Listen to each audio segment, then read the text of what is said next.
The Rolling Stones Exhibitionism is a traveling museum and an interactive look at the history of the Rolling Stones. In this show, you'll find over 500 items, instruments, and memorabilia from the band's past, and many of the fashions that they wore on stage and off. The exhibition starts with a rapid video showing how many years the Stones have toured, how many shows they've played over the history of the band. It's fascinating to see how much touring they've done over those years.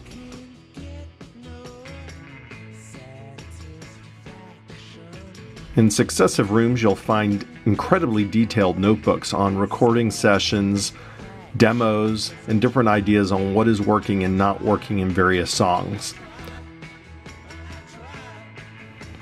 I was pretty surprised to see just how detailed the minutia was on elements of the tracks in those notebooks. There are concert posters and many instruments that were used in the recording of Stones classics like Let It Bleed and Satisfaction. There is a replica of the 1962 small Chelsea flat that young Mick and Keith shared with former band member Brian Jones, who passed away in 1969. The place was a wreck, and the band admits they never bothered much to clean the place.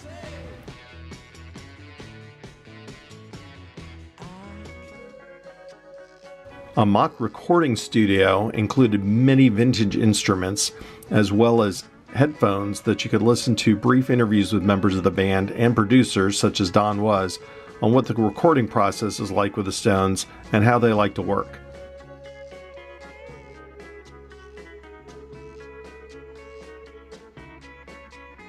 One of my favorite elements of exhibitionism was in the studio area, where you were able to pick from 8 classic Rolling Stones tracks and mix the vocals and various instruments like you would in a recording studio. It was really cool to see what happened when you dialed up Keith's lead guitar, or dropped the drums back a bit, or put Bill Wyman's bass at the front of a particular track. There were endless logs of recording in the studio, and even a cassette player Mick used to record his initial concept of Satisfaction. The fashion area of exhibitionism includes over 50 years of Rolling Stones costumes and outfits worn on stage and off. It also includes many different looks at what Mick Jagger was wearing during Sympathy for the Devil on various tours.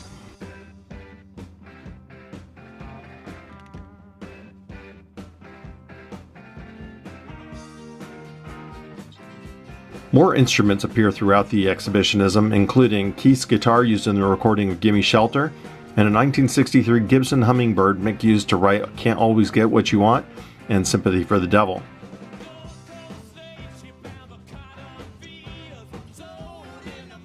The art of the Rolling Stones is covered in multiple rooms dedicated to the iconic Ton logo, concert poster art, and album art.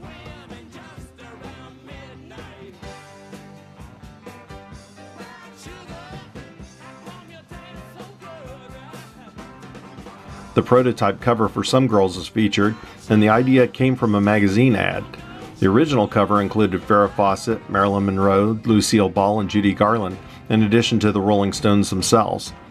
None of the women were asked permission, however, and threats of lawsuits resulted in the actresses being removed from the cover.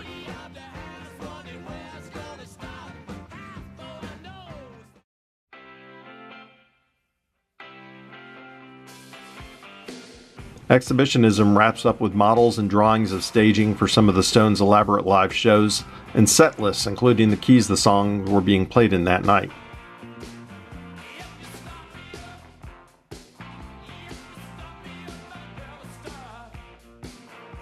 The finale is a live 3D film of the Rolling Stones performing live in recent years, adjacent to a mock backstage setup with guitars and equipment. Overall, Exhibitionism is a fascinating look into the history of the Rolling Stones and some fascinating in-depth looks at the music, the visuals, and the instruments from 50 years of rock and roll. Exhibitionism began in London in 2016, traveled to New York, Chicago, Las Vegas, and heads to Nashville in March 2018. I hope you enjoyed this look at the Rolling Stones Exhibitionism. Remember, kids, as always, have a good time all the time.